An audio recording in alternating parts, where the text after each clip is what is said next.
ಸುಮಾರು 250 ವರ್ಷಗಳ ಇತಿಹಾಸ ಹೊಂದಿರುವ ಪಟ್ಟಣದ ಐತಿಹಾಸಿಕ ಇರೋಡೆ ಕೆರೆ ಏರಿ ಬಿರುಕು ಬಿಡುತ್ತಿದ್ದು ಕೆರೆ ಒಡೆಯುವ ಆತಂಕದಲ್ಲಿ ಈ ಭಾಗದ ರೈತರಲ್ಲಿ ಮನೆ ಮಾಡಿದೆ. ಪಾಂಡುಪುರ ಪಟ್ಟಣದ ಇರೋಡೆ ಕೆರೆ ಏರಿಯು ಬಿರುಕು ಬಿಡುತ್ತಿದ್ದು ರೈತರು ಆತಂಕ ಪಡುವ ಪರಿಸ್ಥಿತಿ ನಿರ್ಮಾಣವಾಗಿದೆ. ಅಧಿಕಾರಿಗಳ ನಿರ್ಲಕ್ಷ್ಯತೆಯಿಂದಾಗಿ ಕೆರೆ ಮೋಳೆ ಬೀಳುತ್ತಿದ್ದು ಅಧಿಕಾರಿಗಳ ನಿರ್ಲಕ್ಷ್ಯತೆ ಎದ್ದು ಕಾಣುತ್ತಿದೆ ಎಂದು ಈ ಭಾಗದ ರೈತರು ಆರೋಪಿಸಿದ್ದಾರೆ. ಇರೋಡೆ ಕೆರೆ ನೀರು ಬಳಕೆದಾರ ಸಂಘದ ಅಧ್ಯಕ್ಷರಾದ ದೊಡ್ಡೇಗೌಡ, ಮಾಜಿ ಅಧ್ಯಕ್ಷರಾದ ಆರ್ ಚನ್ಕೇಶ್ವ, ಎಚ್ ಕೆ ಜನಾರ್ದನ್ ಸೇರಿದಂತೆ ಇತರರು ಆರೋಪಿಸಿದ್ದಾರೆ. ಅಧಿಕಾರಿ ನಿರ್ಲಕ್ಷ್ಯತೆ ಇವತ್ತು ಈ ಕೆರೆ ಮೋಳೆ ಬೀಳಲು ಕಾರಣವಾಗಿದೆ. ಇಲ್ಲಿರುವ ಜಂಗಲ್ ಕ್ಲೀನ್ ಮಾಡದೆ ಅಧಿಕಾರಿಗಳು ನಿರ್ಲಕ್ಷ್ಯತೆ ವಹಿಸಿದ್ದಾರೆ. ಐತಿಹಾಸಿಕ 250 ವರ್ಷಗಳ ಐತಿಹಾಸಿಕ ಕೆರೆಯಾಗಿರುವ ಇದನ್ನ ನಿರ್ಲಕ್ಷ್ಯತೆ ವಹಿಸ್ತಾ ಇದ್ದಾರೆ. ಹಾಗಾಗಿ ಈ ಭಾಗದ ಅಚ್ಚುಕಟ್ಟು ರೈತರಿಗೆ ಆತಂಕ ಎದುರಾಗಿದೆ. ಈ ಕೂಡಲೇ ಅಧಿಕಾರಿಗಳು ಮೋಳೆ ಬೀಳುತ್ತಿರುವ ಇದನ್ನ ದುರಸ್ತಿಪಡಿಸಿ ಸೂಕ್ತ ಕ್ರಮ ಕೈಗೊಳ್ಳಬೇಕೆಂದು ರೈತರು ಆಗ್ರಹಿಸಿದ್ದಾರೆ. ಜೊತೆಗೆ ಯುದ್ಧ ಕಾಲದ ಶಸ್ತ್ರಾಭ್ಯಾಸ ರೀತಿಯಲ್ಲಿ ಅಧಿಕಾರಿ ವರ್ಗ ಈಗ JCB ಯಂತ್ರದ ಮೂಲಕ ಇರುವಂತಹ ಜಂಗಲ್ನ ಕ್ಲೀನ್ ಮಾಡೋಕೆ ನಿರತರಾಗಿದ್ದಾರೆ. ಜೊತೆಗೆ ಸಾವಡೆಗಳು ಕೂಡ ಈಗ ಬಂದಿದ್ದಾರೆ. ಆದರೆ ಯಾವೊಬ್ಬ ಮೇಲ್ಮಟ್ಟದ ಅಧಿಕಾರಿಗಳು ಸ್ಥಳಕ್ಕೆ ಬಾರದ ಹಿನ್ನೆಲೆಯಲ್ಲಿ ರೈತರು ಅಧಿಕಾರಿಗಳ ವಿರುದ್ಧ ಆಕ್ರೋಶ ವ್ಯಕ್ತಪಡಿಸಿದ್ದಾರೆ. ಐತಿಹಾಸಿಕ ಹಿನ್ನೆಲೆಗಳು ಈ ಕೆರೆಯನ್ನು ರಕ್ಷಣೆ ಮಾಡಬೇಕಾಗಿದೆ. ಈ ರೀತಿ ಮೋಳೆ ಬೀಳೋದ್ರಿಂದ ಕೆರೆ ವಿನಾಶದ ಅಂಚಿಗೆ ಸಾಗೋದ್ರಲ್ಲಿ ಯಾವುದೇ ನಿಸ್ಸಂದೇಶ ಇಲ್ಲ ಅಂತೇಳಿ ರೈತರು ಆಕ್ರೋಶ ವ್ಯಕ್ತಪಡಿಸಿದ್ದಾರೆ.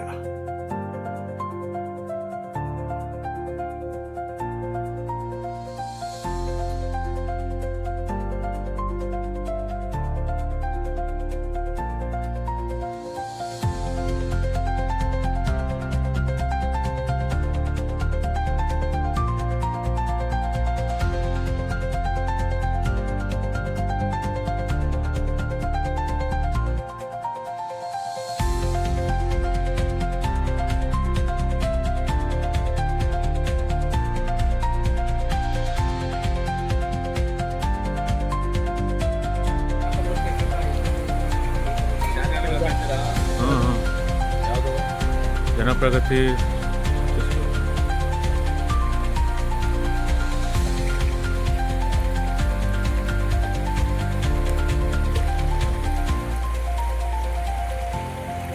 ಹಣಗಳದ ಬೀಟ್ ಮಾಡಿ ವಿಷಯ ಮಾಡ್ತಾರೆ.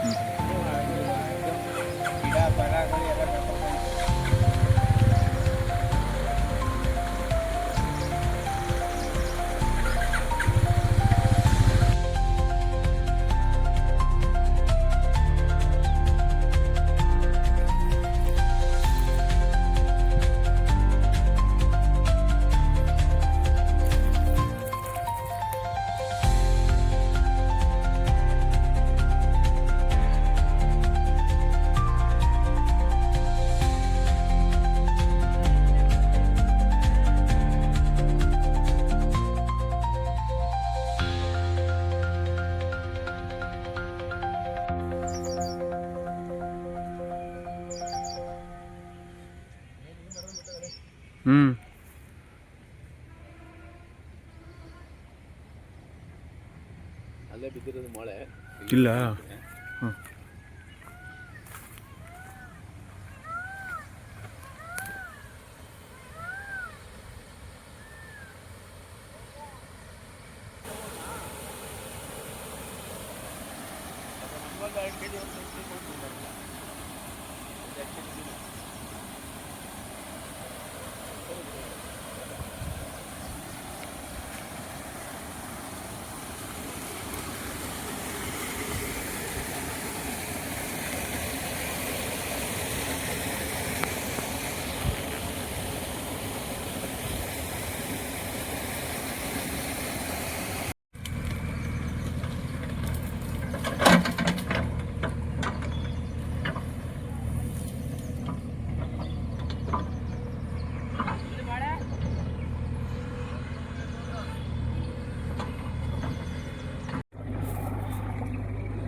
ನೋಡಿ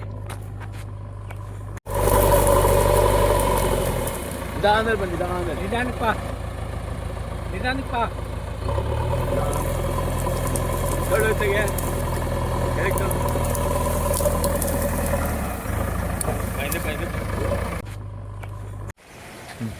ಹಿರೋಡೆ ಕೆರೆ ನೀರು ಬಳಕೆದಾರರ ಸಹಕಾರ ಸಂಘದ ಅಧ್ಯಕ್ಷರು, ಮಾಜಿ ಅಧ್ಯಕ್ಷರು, ನಿರ್ದೇಶಕರುಗಳು ಎಲ್ಲ ಸೇರಿ ಈ ಮೂಲಕ ಸರ್ಕಾರನ ಒತ್ತಾಯಿಸುವುದೇನೆಂದರೆ, ಹಿರೋಡೆ ಕೆರೆಯು ಸುಮಾರು 250 ವರ್ಷಗಳ ಹಿಂದಿನಿಂದ ಪುರಾತನ ಕಾಲದ ಪ್ರಸಿದ್ಧಿ ಪಡೆದಿದ್ದು ಭಾಳ ದುಸ್ಥಿತಿಗೆ ಹೋಗೈತೆ. ಈಗ ಹಿಂದೆ 2002ರಲ್ಲಿ ಕೆರೆ ಒಡೆದೋಗಿ 53 ಲಕ್ಷ ಸ್ಯಾಂಕ್ಷನ್ ಮಾಡಿ ಅವತ್ತೊಂದು ದಿವಸ ಮಾನ್ಯ ಪುಟ್ಟರಾಜು ಅವರು ರೈತರಿಗೆ ಅನುಕೂಲ ಮಾಡಿಕೊಟ್ಟಿದ್ರು, ಕೆಂಪೇಗೌಡರು ಅಧ್ಯಕ್ಷ MLA ಆಗಿದ್ದಾಗ. ಈಗ ಅದನ್ನು ಸುಮಾರು ದಿವಸಗಳಿಂದ ನಾವು ಸಂಬಂಧಪಟ್ಟ ಇಲಾಖೆಯವ್ರಿಗೆ ಏರಿ ಕ್ಲೀನ್ ಮಾಡಿಸಿ ಮರಗಳೆಲ್ಲ ಬೆಳೆದು ಸಡ್ಲ ಆಗುತ್ತೆ ಅಂತ ಎಷ್ಟೇ ಕೇಳ್ಕೊಂಡ್ರು ಅವರು ಗಮನ ಹರಿಸಿದ್ದಿಲ್ಲ. ಇವತ್ತೊಂದು ದಿವಸ ಈ ಮೂಲ ಕಾರಣ ಬೇರುಗಳು ಹೋಗಿ ಸಡ್ಲ ಆಗಿ ಏರಿ ಡ್ಯಾಮೇಜ್ ಆಗಿದೆ. ಇದೇ ಥರ ಮುಂದುವರೆದ್ರೆ ಕೆರೆ ಸಂಪೂರ್ಣವಾಗಿ ನಾಶ ಆಗೋಯ್ತದೆ. ಕೆಳಭಾಗದ ರೈತರಿಗೆ ಮತ್ತು ಕುಡಿಯೋಕ್ಕೆ ಜಾನುವಾರುಗಳಿಗೆ ಯಾವುದಕ್ಕೂ ನೀರು ಇಲ್ದಂಗೆ ಆಯ್ತದೆ. ಇದನ್ನು ಗಮನದಲ್ಲಿ ಇಟ್ಕೊಂಡು ಮಾನ್ಯ ಶಾಸಕರಾದ ದರ್ಶನ್ನವ್ರಿಗೆ ನಾವು ಭೇಟಿ ಮಾಡಿ ಕೇಳ್ಕೊಳ್ಳಾಗಿ 25 ಲಕ್ಷದ ಅಭಿವೃದ್ಧಿ ಕಾರ್ಯಗಳಿಗೆ DPR ಕಳಿಸಿದ್ದೀನಿ ಅಂತ ಹೇಳಿದ್ದಾರೆ. ಅದು ಟೆಕ್ನಿಕಲ್ ಸೆಕ್ಷನ್ನಲ್ಲಿದೆ, ಪಾಸ್ ಆದರೆ ಅದನ್ನು ಅಭಿವೃದ್ಧಿ ಮಾಡಿಸ್ತೀವಿ ಅಂತ ಆಶ್ವಾಸನೆ ಕೊಟ್ಟವ್ರೆ. ಪುಟ್ಟರಾಜು ಅವ್ರಿಗೂ ಹೇಳಿದ್ವಿ, MP ಗ್ರಾಂಟ್ಗೆ ಹೇಳಿ ಏನಾರ ಸಹಾಯ ಮಾಡ್ತೀನಿ ತಡ್ರಪ್ಪ ನಾವು ಮಾಡೋದು ಕೆರೆ ಅಂತ ಎಲ್ಲ ಆಶ್ವಾಸನೆ ಕೊಟ್ಟಿದ್ದಾರೆ.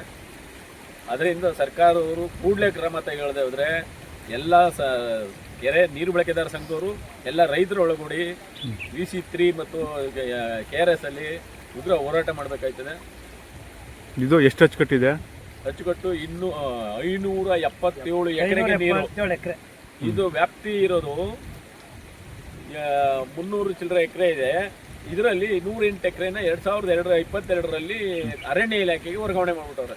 ನಮ್ಮ ಸಂಘದವ್ರ ಹೇಳಿಕೆ ಏನಂದ್ರೆ, ಸ್ಟೋರೇಜ್ ಪ್ರಾಬ್ಲಮ್, ನಮಗೆ ಸಾಲ್ಟೇಜ್ ಆಗಿರೋದ್ರಿಂದ ನೀರಿನ ಪ್ರಮಾಣ ಅದನ್ನು ನಮ್ಮ ಇದಕ್ಕೆ ವ್ಯಾಪ್ತಿಗೆ ಬಿಡಿಸ್ಕೊಡ್ಬೇಕು ಅಂತ ಆಗಲೇ ದರ್ಶನ್ ಅವ್ರಿಗೆ ಮತ್ತು ಹಿಂದೆ ಎಲ್ಲರಿಗೂ ಗಮನಕ್ಕೆ ತಂದಿದ್ದೀವಿ. ಪಟ್ಟಣದ ಯಾವುದು ಕೊಳಚೆ ನೀರು ಮತ್ತಿದು ಕೆರೆ ಸೇರ್ತೈತೆ, ಜಲಚರಗಳಿಗೆ ಮತ್ತು ಪ್ರಾಣಿಗಳಿಗೆ, ರೈತರಿಗೆ ಮೈಯೆಲ್ಲ ಕೈಯೆಲ್ಲ ಕಡ್ತಾ ಬಂದು ಭಾಳ ಅಭಿವೃದ್ಧಿ ಇಲ್ಲ. ಮತ್ತು ಡಿಪೋ ನೀರು, ಗ್ರೀಸು, ಆಯಿಲು ಇವೆಲ್ಲ ರೀಸೈಕಲಿಂಗ್ ಮಾಡಿ ನಾವು ಅಲ್ಲೇ ಉಪಯೋಗಿಸ್ತಾ ಇದ್ದೀವಿ ಅಂತ ಹೇಳ್ತಾವ್ರೆ. ಅದೆಲ್ಲ ಸುಳ್ಳು. ನೀರು ಬಂದೇ ಬರ್ತೈತೆ ಅದೆಲ್ಲ. ಇದನ್ನೆಲ್ಲನೂ ಸರಿಪಡಿಸ್ತಿ ಹೋದರೆ ನಮ್ಮ ಕೆರೆ ಉಳಗಾಲ ಇಲ್ಲ. ಇದನ್ನು ಮುಚ್ಚಾಕ್ಬಿಟ್ಟು ಟೈಟ್ ಮಾಡ್ಕೊಳಕ್ಕೆ ಹಣ ಅಪೇಕ್ಷಿಸ್ತವ್ರೆ. ದಯಮಾಡಿ ಈ ಕೆರೆನ ಏನಾರ ಮಾಡಿ ಉಳಿಸಿ ಒಂದು ಪ್ರವಾಸೋದ್ಯಮ ಕುಂತಿ ಇತಿಹಾಸ ಇರೋದು, ಪಾಂಡವರು ವನವಾಸ ಮಾಡಿರೋವಂಥದ್ದು, ಇದನ್ನು ಉಳಿಸ್ಕೊಡ್ಬೇಕಾಗಿ ನಾವು ಈ ಮೂಲಕ ತಮ್ಮಲ್ಲಿ ಮತ್ತು ಸರ್ಕಾರದ ಗಮನಕ್ಕೆ ನಿಮ್ಮ ಮುಖಾನ ಎಚ್ಚರಿಸ್ತೀವಿ. ಈಗ ಏನಾಗಿದೆ? ಈಗ ಕೆರೆ ಏರಿ ಒಡೆದು ಬ್ರಿಡ್ಜ್ ಆಗಿದೆ, ತಮ್ಮ ಇಲ್ಲೇ ಕಾಣಿಸ್ತಾ ಇದ್ದಲ್ಲ, ಒಡೆದೋಗಿರೋದು ಏನು ಇದಾಗೈತೆ. ಕಾಡು ಪ್ರಾಣಿಗಳು ಇವು ಯಾವ ಬಿಲ ಮಾಡಿ ಏನೋ ಮಾಡಿ ಮತ್ತೆ ಮರ ಬೆಳೆದಂತ ಮರ ಬೇರು ಹೋಗಿ ನೀರು ಬರ್ತಾ ಇದೆ. ಒಳ್ಳೆ ಒಂದು ಬಚ್ಚಲು ನೀರು ಬರ್ತೈತೆ ಸುಮಾರು. ಈಗ ಯಾರ ಕಾರಣ ಇದಕ್ಕೆ? ಇದೆಲ್ಲ ಇಲಾಖೆಯವರೇ ಹೊಣೆ. ಯಾಕೆ ಅಂದ್ರೆ ಇಲಾಖೆಯವ್ರನ್ನ ಸಂಪೂರ್ಣವಾಗಿ ನಾವು ಕೇಳ್ಕೊತಾ ಇದೀವಿ. ರೈತರು ಹೋಗಿ ಮನವಿ ಮಾಡೋರೆ, ಪ್ರತಿಯೊಂದು ಸಲ ಕೇಳಲ್ಲಾಗಿ ಅವರು ಅದನ್ನ ನಮಗೆ ಇನ್ನೂ ಗ್ರಾಂಟ್ ಬಂದಿಲ್ಲ, ಯಾವುದೇ ಅನುದಾನ ಇದಿಲ್ಲದೆ ಇರೋದ್ರಿಂದ ಲೇಬರ್ಗಳ ಕೊರತೆ ಕಾರಣ ಏನು ಅಂತ ಹೇಳ್ತೇನೆ. ವಿನಾಕಾರಣ ಡಿಲೇ ಮಾಡಿ ಅವರು ಇದನ್ನ ಭಾಳ ಕಡೆಗಣಿಸವ್ರೆ. ಅವ್ರ ಮೇಲೆ ಕ್ರಮ ತಗೋಬೇಕಾಗಿ ಅಂತ ಕೇಳ್ತಾರೆ. ಪಾಂಡವಪುರ ಹಿರೋಡೆ ಕೆರೆಯಲ್ಲಿ ಹೆಂಗಾಗಿದೆ ಅಂದರೆ, ಒಬ್ಬ ಲೇಡೀಸ್ ಕಟ್ಟಿಸಿದಂಥ ಕೆರೆ ಇದು. ಈ ಕೆರೆಗೆ ಬೊಮ್ಮ ಕಟ್ಟಿಸಿ ಈ ಬರಡು ಭೂಮಿಯಾಗಿದ್ದನ್ನು ನಂದನವನ ಆಗಿ ಮಾಡ್ಯವ್ರೆ. ನಂದನವನನ ಸರಿಯಾಗಿ ಸಂರಕ್ಷಣೆ ಮಾಡ್ಕೊಳ್ಳೋದಕ್ಕೆ ನಮ್ಮ ಇಲಾಖೆಗಳಿಂದ ಸರಿಯಾಗಿ ಮಾಹಿತಿಗಳು ಸಿಗ್ತಾ ಇಲ್ಲ. ಆದ ಕಾರಣ ನಾವು ಸಂಬಂಧಪಟ್ಟ MLA MP ಇವರು ಸ್ವಲ್ಪ ಗಮನ ಹರಿಸಿ ಇದನ್ನು ಪ್ರವಾಸೋದ್ಯಮ ಮಾಡ್ದಂಗೆ ಮಾಡಿ ಈ ಕೆರೆನ ಸಂರಕ್ಷಣೆ ಮಾಡಿ, ಹನಿ ನೀರು ಅಮೂಲ್ಯ ಅಂತ ಈ ಬಾಯಲ್ಲಿ ಹೇಳೋದಕ್ಕಿಂತ ಅದನ್ನು ಕಾರ್ಯಗತ ಮಾಡಬೇಕು ಅನ್ನೋದು ನಮ್ಮ ಅಭಿಲಾಷೆ. ಇದೇ ನೀರನ್ನ ಬೇಕಾದ್ರೆ ಪಾಂಡವಪುರ ಜನತೆಗೂ ಕೊಡ್ಬೋದು. ನಾವು ಹೆಚ್ಚುವರಿ ನೀರ ತಗೊಂಡು ಸಂರಕ್ಷಣೆ ಮಾಡಿ ನೀರು ಕೊಟ್ಟು ಇದನ್ನು ಉಳಿಸ್ಕೋಬೇಕು, ತನು ಪ್ರದೇಶ ಹೋಗಿ ಮಾಡಬೇಕು ಅಂತ ಈ ಸಂಬಂಧಪಟ್ಟ ಅಧಿಕಾರಿಗಳು, ಸಂಬಂಧಪಟ್ಟ MLA MPಗಳು ಇದನ್ನು ಮನವರಿಕೆ ಮಾಡಿಕೊಂಡು ಇದನ್ನು ಜವಾಬ್ದಾರಿಯುತವಾಗಿ ನಮಗೆ ಕಾರ್ಯಗತ ಮಾಡಿಕೊಡ್ಬೇಕು ಅಂತ ಮನವಿ ಮಾಡ್ಕೊತೀವಿ.